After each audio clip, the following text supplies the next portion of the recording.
India Sindhu നദി ജല കരാർ മരവിപ്പിച്ചതോടെ ആവശ്യത്തിന് വെള്ളം കിട്ടില്ലെന്ന് പാകിസ്ഥാന് ഭയം. ഇതുമൂലം പാകിസ്ഥാനിലെ പഞ്ചാബിലെ കർഷകർ കലാപം നടത്തുമോ എന്ന് ഭയന്ന് അങ്ങോട്ടേക്ക് കൂടുതൽ ജലം തിരിച്ചുവിടാൻ പാകിസ്ഥാൻ സർക്കാർ സിന്ധ് പ്രവിശ്യയിൽ കനാൽ കെട്ടിയതിൻ്റെ പേരിൽ ഇപ്പോൾ കലാപം നടക്കുകയാണ്.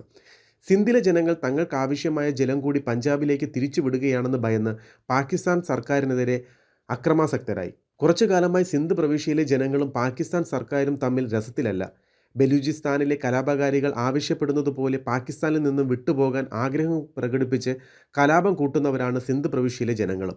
സിന്ധു നദിയിലെ ജലം കൂടുതലായി പഞ്ചാബ് പ്രവിശ്യയിലേക്ക് തിരിച്ചുവിടാൻ വേണ്ടി കനാൽ കെട്ടിയാൽ തങ്ങൾക്ക് അർഹമായ ജലം കൂടി നഷ്ടമാകുമെന്ന് ആരോപിച്ച് സിന്ധ് പ്രവിശ്യയിലെ ജനം നടത്തിയ കലാപം നിയന്ത്രണാതീതമായി.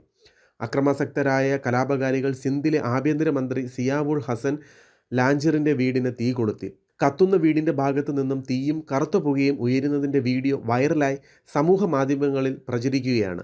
മന്ത്രിയുടെ വീടിനുള്ളിൽ കയറിയ ജനം വീടിന് മുകളിൽ നിന്നും AC താഴേക്ക് വലിച്ചെറിയുന്നത് കാണാമായിരുന്നു.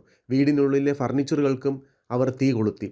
സിന്ധു നദിയിൽ നിന്നുള്ള ജലം കൂടുതലായി പഞ്ചാബ് പ്രവിശ്യയിലെ കർഷകർക്ക് കൊടുക്കാനുള്ള ശ്രമം ചെറുക്കുമെന്ന നിലപാടിലാണ് ജനങ്ങൾ.